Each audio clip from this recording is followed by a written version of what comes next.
Alhamdulillah alladzi bi ni'matihi tatimmu shalihat. Segala puji bagi Allah Jalla Jalaluh yang karena nikmatnya kebaikan-kebaikan menjadi sempurna. Manusia tidak boleh sombong, manusia tidak boleh ujub dengan apa yang dia capai, karena pada hakikatnya semua yang ada pada dirinya, semua kesuksesan yang dia raih adalah murni pemberian Allah Subhanahu wa ta'ala. Allahumma salli wa sallim wa zid wa barik wa an'im ala sayyidina wa maulana wa qurrati a'yunina Muhammad wa ala alihi wa ashabihi ajma'in. Amma ba'd.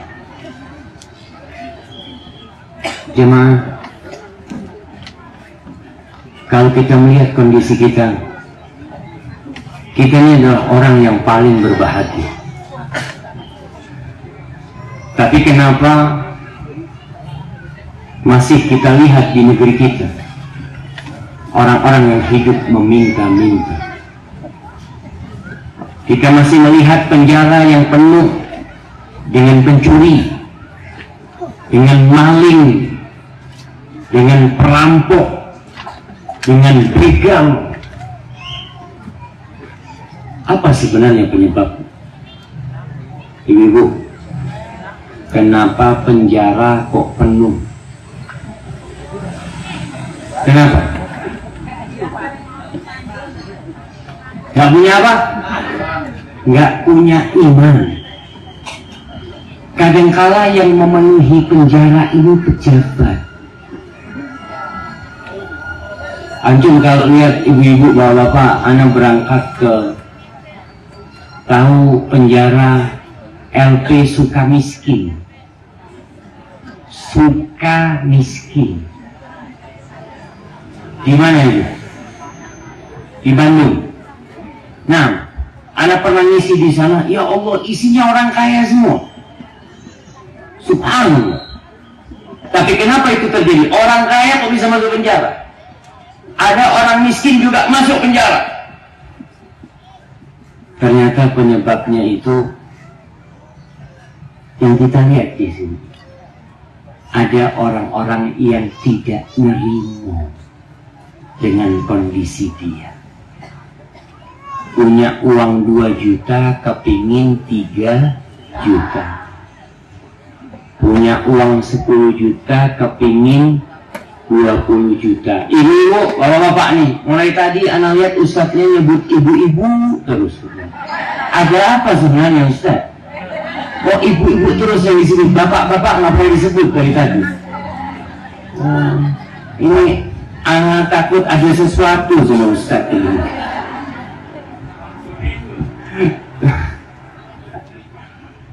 Tadi, bapak-bapak, Masya Allah, ini apa ini? Hadiah buat yang bisa jawab. Rasulullah Sallallahu Alaihi Wasallam mengatakan, "Irda bima qasamallahu lak, takun aghnan nas." Ribalah engkau, nerimalah engkau dengan apa yang sudah Allah berikan kepadamu, niscaya engkau akan menjadi orang paling kaya di muka bumi. Orang kaya itu bukan yang rumahnya bagus. Orang kaya itu bukan yang mobilnya mewah. Tapi orang kaya itu yang nerima dengan pemberian Allah Subhanahu wa ta'ala. Anda melihat ada yang duduk di bawah buah durian. Nah, kira-kira kalau buah itu jatuh,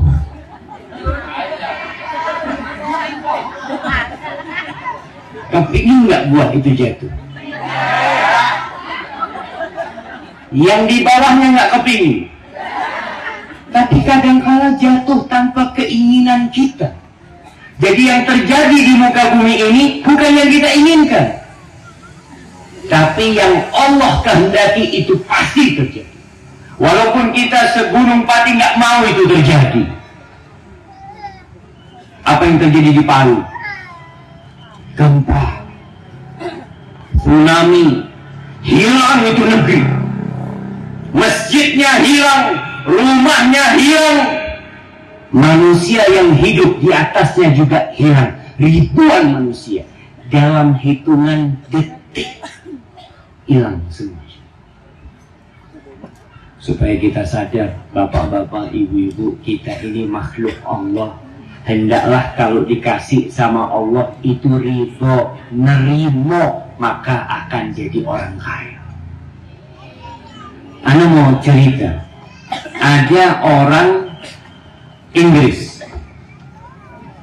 Orang Inggris ini hidup selama 7 tahun bersama orang-orang Islam di suku Badui Arab. Orang kampung yang hidupnya mengembala kambing, yang hidupnya pindah-pindah. Nanti habis kambing, habis rumput di sini, pindah lagi ke sana. Ini orang Inggris ini bingung melihat kondisi orang Islam di sana. Dia cerita, ana hidup 7 tahun di kampung sana, nggak pernah melihat satupun orang mengeluh. Buatan ngenten sing kenapa?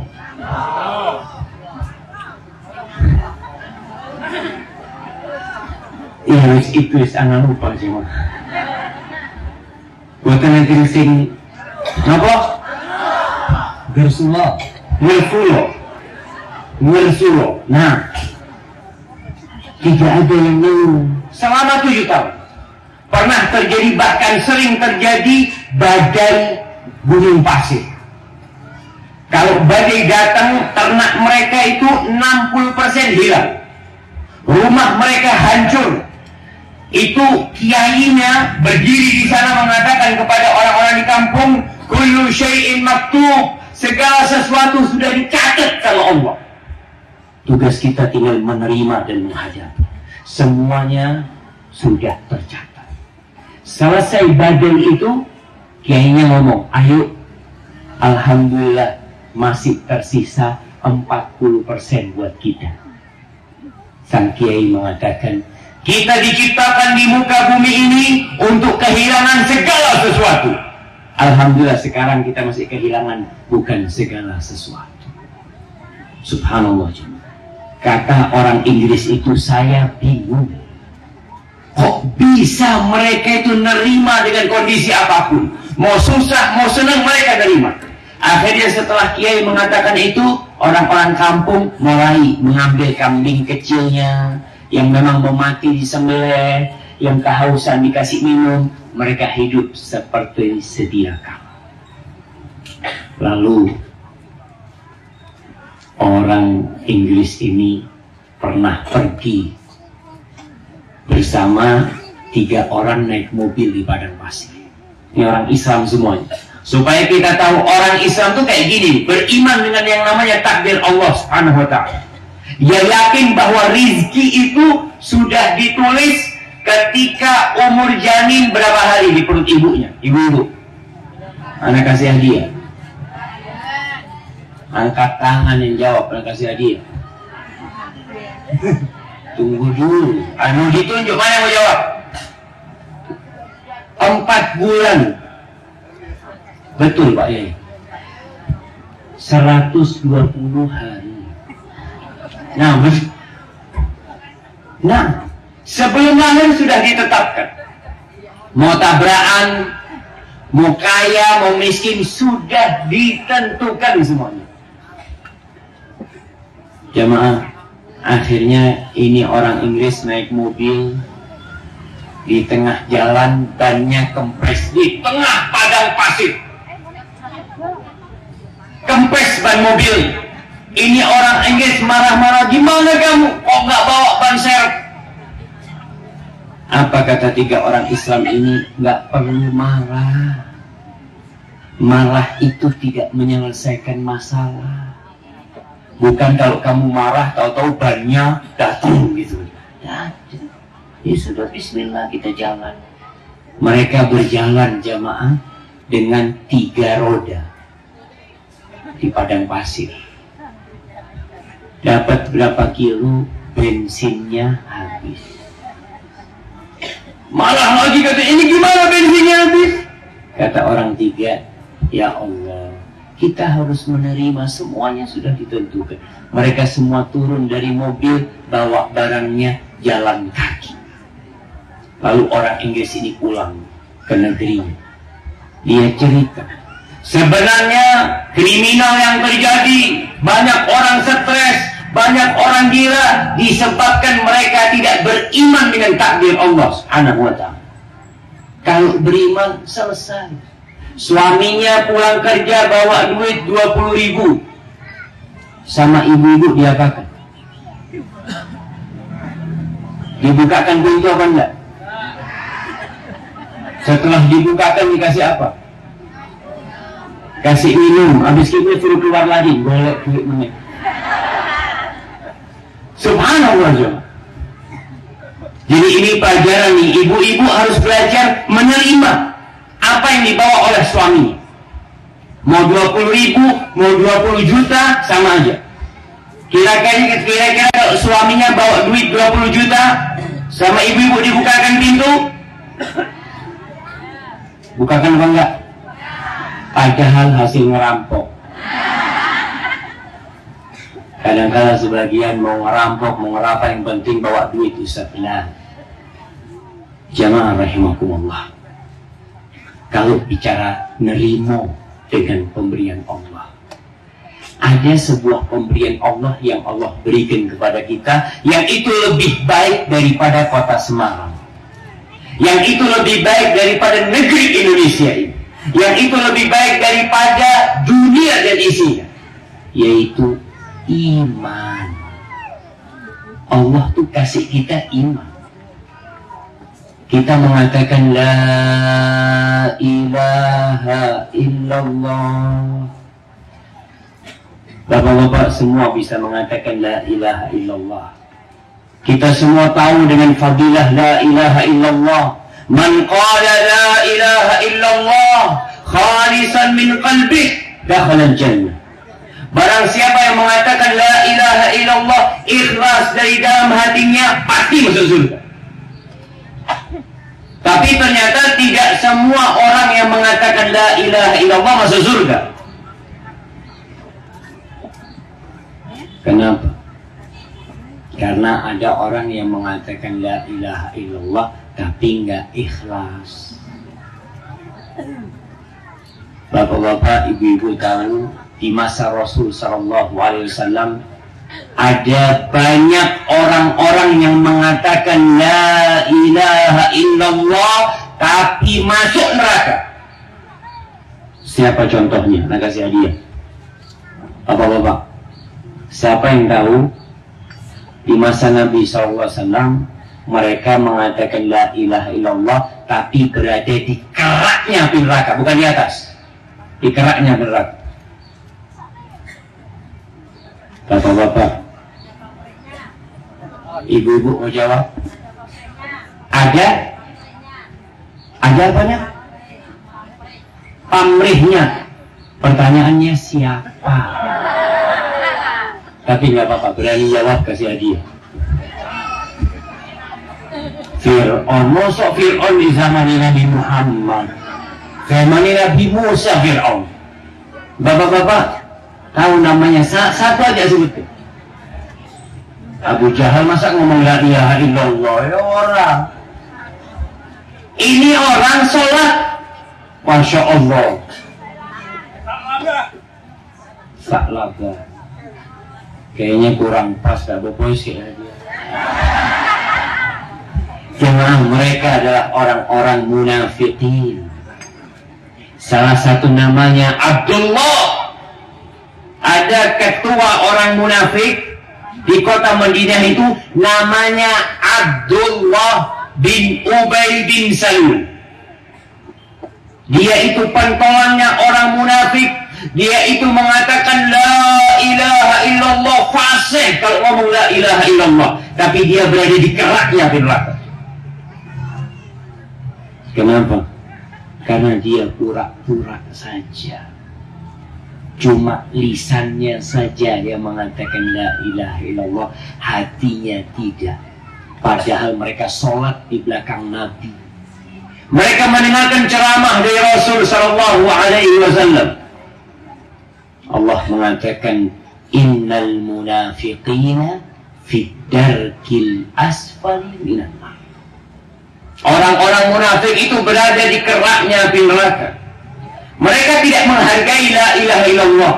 Mereka lebih mementingkan dunia ini daripada la ilaha illallah. Subhanallah jemaah.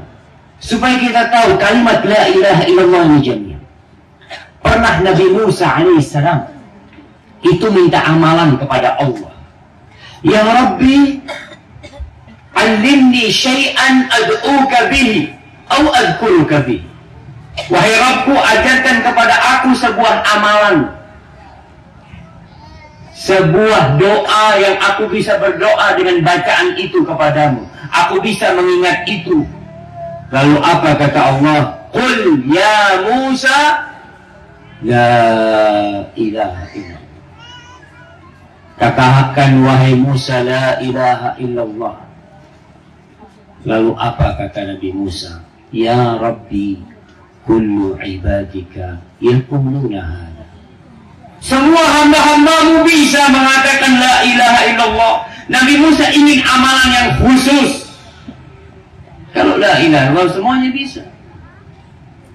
Lalu Allah memberikan gambaran kepada Nabi Musa tentang kalimat la ilaha illallah. Ya Musa, law anna as-samawati as-sab'a wa amirahunna ghairi wal aradina as-sab'a wa amirahunna fi kiffa wa la ilaha illallah fi kiffa lamalat bihinna la ilaha illallah. Musa alaihi salam, andai kata langit yang 7 lapis dengan semua isi di dalamnya selain Allah, dan bumi dengan yang 7 lapis dengan semua yang ada di dalamnya, itu berada di daun timbangan. Bapak-bapak, ibu-ibu tahu timbangan yang kalau kita melihat ada gambar pengadilan atau apa, ada orang pegang timbangan yang ada 2 daunnya. Bukan seperti timbangan di pasar. Kalau langit yang 7 lapis dengan isinya, bumi termasuk Indonesia di dalamnya bersama semua isinya ditaruh di satu daun timbangan, kemudian la ilaha illallah ditaruh di satu timbangan, malat bihinna la ilaha illallah, akan lebih berat la ilaha illallah. Tapi kenapa kita melihat ada sebagian umat Islam yang menjual la ilaha illallah dengan sembako? Ada mereka yang menjual la ilaha illallah dengan beasiswa sekolahan. Anaknya gratis sekolah, dia jual la ilaha illallah yang padahal lebih baik daripada dunia dan isinya. Jemaah, dunia ini fana. Kalau kita lihat dunia ini, yang kaya mati, yang kuat mati, presiden mati, gubernur mati, polisi mati, tukang sampah mati. Maka tolong kita memandang dunia ini, jangan sampai kita menjual la ilaha illallah hanya untuk mendapatkan sebagian kenikmatan dunia. Kaya itu tadi sudah kita sebutkan bukan dengan banyaknya harta benda. Rasulullah sallallahu alaihi wasallam mengatakan, "Laisal ghina an kathratil 'arab, walakinnal ghina binan nafs." Kaya itu bukan dengan banyaknya harta benda, bukan. Tapi kaya itu adalah kaya jiwa.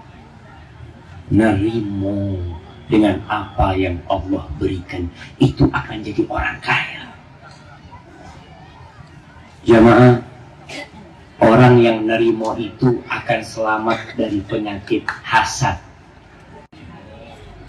Ibu-ibu kalau melihat tetangganya beli motor baru, seneng apa enggak? Seneng apa seneng? Lihat tonggonya, motornya baru, langsung seneng. Bapak-bapak kalau melihat temennya, Masya Allah beli mobil, tombolnya beli mobil baru, crash mati si putih. Kira-kira minta kerik sama istrinya enggak? Ada yang Masya Allah gara-gara tetangganya beli mobil langsung buka baju. Dek, kerik dek. Subhanallah, masuk angin je mah. Kenapa itu terjadi? Karena tidak nerimo. Jemaah, saya punya teman Ustadz di Surabaya, dia biasa ngeruqyah kalau orang-orang sakit di ruqyah. Kata dia, biasanya ada musim-musim rame ruqyah itu. Anak tanya, kapan orang diobati rame? Kalau habis pemilihan caleg. Karena banyak yang nggak jadi, itu langsung stres kata cuma utang akhir. Maka ingat, yang perlu kita lakukan menghadapi dunia adalah menerima dengan apa yang Allah berikan kepada kita. Kalau kita harus hidup sampai mati miskin, nggak apa-apa. Tapi la ilaha illallah tetap kita jaga sampai kita mati. Jangan sampai mau dibeli la ilaha illallah. Bapak-bapak, ibu-ibu rahimakumullah. Rasulullah sallallahu alaihi wasallam mengajarkan kepada kita agar kita qanaah, agar kita tidak hasud, agar kita tidak suka ngomongin orang. Ada ibu-ibu yang kerjanya tiap pagi ngumpul ngomongin orang. Bapak-bapak ada yang kerjanya tiap malam begadang ngomongin orang. Kenapa? Karena kadang-kala imannya lemah. Nggak tahu kalau Allah melihat apa yang dia lakukan. Agar kita qanaah, agar kita nerimo dengan apa yang Allah berikan kepada kita. Yang pertama, kita harus husnudzon sama Allah. Husnudzon itu artinya berbaik sangka sama Allah. Yang 10 tahun usaha nggak sukses-sukses, tetap husnudzon sama Allah. Yang 20 tahun menikah nggak punya anak, husnudzon sama Allah. Husnudzon sama Allah, yakin kalau yang Allah tentukan itu baik. Nabi Yakub alaihi salam berpisah dari Nabi Yusuf selama 40 tahun. Setelah 40 tahun mengatakan, ya baniya fatahassasu min Yusuf wa akhi. Wahai anak-anakku, kalian cari Yusuf. 40 tahun masih dicari Yusuf. Itu husnudzon sama Allah. Yakin sama Allah, Allah akan kasih.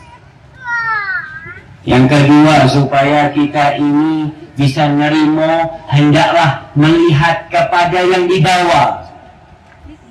Kalau miskin pasti ada yang lebih miskin. Kalau mengatakan Ustaz nggak ada yang lebih miskin, Ustaz datang ke kuburan. Melihat di kuburan orang-orang rumahnya hanya 1 kali 2 meter. Orang dua opo. Nggak bisa beramal, nggak bisa makan, nggak bisa minum. Dengan cara itu kita akan semakin yakin kalau dunia ini bukan tempat tinggal. Kita ini cuma numpang lewat. Maka lihatlah kepada yang di bawah kita. Sering-sering membesuk orang sakit. Kalau ada orang sakit, datang. Membesuk orang sakit itu nggak harus bawa apa-apa. Tapi paling tidak yang dibawa doa. Di situ kita melihat, ya Allah, kita melihat ada orang yang stroke, yang kalau jalan diseret kakinya. Kita melihat ada orang yang stroke yang bukan diseret kakinya, tapi sudah terlentang di atas ranjang, buang kotoran di atas ranjang, kencing di atas ranjang. Ketika kita melihat seperti itu, kita mengatakan, alhamdulillah ya Allah, aku walaupun kadang-kala makan, kadang-kala tidak makan, tapi sehat ya Allah. Sehingga kita nerimo dengan pemberian Allah Subhanahu wa ta'ala. Yang ketiga, lihat bagaimana kanjeng Nabi Muhammad sallallahu alaihi wasallam. Orang yang dicintai Allah itu bukan berarti orang yang kaya. Jangan dipikir kalau orang kaya, oh berarti dicintai Gusti Allah. Apa buktinya? Rumahnya besar. Bukan. Rasulullah Shallallahu Alaihi Wasallam adalah orang terbaik yang pernah menginjakkan kakinya di muka bumi. Beliau sering puasa. Kadang-kala ke rumah istrinya bertanya, hal min ta'am, ada yang bisa dimakan? Apa kata istrinya? Nggak ada kecuali air. Lalu Rasulullah SAW mengatakan, izan ana sha'im, kalau gitu hari ini aku puasa. Nabi itu sering puasa karena nggak ada makanan di rumahnya. Tapi beliau adalah orang paling kaya hatinya, tidak pernah mengeluh. Lihat bagaimana kehidupan putri Nabi Muhammad SAW. Jangan dipikir orang yang dicintai Allah hidupnya bergelimang harta. Fatimah binti Muhammadin sallallahu alaihi wasallam. Fatimah itu sayyidatu nisa'i ahlil jannah. Fatimah putri Nabi SAW adalah wanita terbaik di surga. Bagaimana kehidupannya di dunia? Susah. Bahkan tangannya Fatimah itu kasar karena harus numbuk gandum sendiri, ngadoni bikin roti sendiri. Dia punya anak dua yang masih kecil, Hasan dengan Husain, dan tidak punya pembantu. Suatu hari Ali radhiyallahu taala anhu kesian sama istrinya, tapi Ali juga nggak punya duit, nggak bisa bayar pembantu. Maka akhirnya Ali mengatakan kepada Aisyah, kalau engkau berbicara dengan ayahmu, mungkin bisa membantu kita dengan pembantu yang ngurusin anak-anakmu atau bikin makanan paling tidak. Fatimah datang menjumpai Rasulullah SAW di rumahnya. Sampai rumahnya tidak berjumpa dengan Nabi SAW, berjumpa dengan istrinya. Siapa istri Nabi yang paling dicintai? Khadijah. Ya, betul. Setelah meninggalnya Khadijah, hadiahnya dikasih. Setelah meninggalnya Khadijah, Aisyah. Masya Allah. Yang satu Khadijah, yang satu Aisyah. Masya Allah. Kita berada di yayasan. Nama yayasannya apa? Nama yayasannya apa? Aisyah. Salah. Khadijah. Nama masjidnya Aisyah. Betul. Yayasannya Khadijah, masjidnya Aisyah. Datang kepada Aisyah, cerita sama Aisyah, ya nanti aku sampaikan kepada bapak. Fatimah pulang. Setelah itu Rasulullah SAW datang malam hari. Aisyah bercerita bahwa putrimu tadi datang ke sini. Apakah sama Nabi SAW dikasih pembantu? Tidak. Rasulullah SAW datang ke rumahnya Ali dan Fatimah, lagi tiduran. Kedua orang ini mau bangun ketika Nabi datang. Tapi apa kata Nabi SAW? Ala rismikuma, tetap kalian di situ. Bayangkan Rasulullah SAW akhirnya duduk di antara putri dan menantu di tengah. Kata Ali bin Abi Thalib, aku merasakan dinginnya telapak kaki Nabi itu di dadaku. Lalu apa kata Nabi SAW? Afala adullukuma ala mimma khair minal khadim. Mau nggak kalian aku kasih tahu sesuatu yang lebih baik daripada pembantu? Kata mereka, tentu kita mau. Kata Nabi SAW, apabila kalian berdua tidur, mau tidur, bacalah Subhanallah 33 kali. Bacalah Alhamdulillah 33 kali. Bacalah Allahu Akbar 34 kali. Jadi 100 jamaah itu lebih baik daripada pembantu. Jadi bapak-bapak kalau lihat istrinya sudah malas kerja, minta pembantu ngomong macam-macam, diajak ngamalno ini, mirip ini. Sebelum tidur, dek, jangan tidur dulu. Baca Subhanallah, Subhanallah, Subhanallah sampai 33 kali. Kemudian baca Alhamdulillah 33 kali, baca Allahu Akbar 34 kali. Besoknya pembantu suruh berhenti. Wis tak perlu pembantu. Itu lebih baik daripada pembantu. Kita lihat bagaimana Fatimah nerimo. Dia tidak mengatakan, wahai ayahanda, engkau kan bisa ngomong sama sana supaya nikmat. Tidak. Fatimah nerima. Dia hidup sampai mati tanpa pembantu. Tangannya kasar, makannya susah, tapi dia adalah wanita terbaik, paling dicintai Allah. Jamaah, kenapa? Dunia ini tidak terlalu penting buat mereka. Kita lihat bagaimana sahabat-sahabat Nabi. Ceritanya para sahabat kita dulu di Masjid Nabawi itu ada 70 orang yang tidurnya di masjid. Namanya Ashabus Sufa. Yang mereka baju atasannya nggak punya, cuma sarung. Kadang-kala sarungnya kalau mau sholat itu diikatkan ke atas sama mereka. Sambil dipegangin, kalau sujud dipegangin. Takut tersingkap auratnya. Tapi apa kata mereka? Tidak ada satupun di antara mereka yang suka mengeluh. Jamaah, tapi ada orang-orang yang menyembah Allah. Ada orang-orang yang mengaku Islam.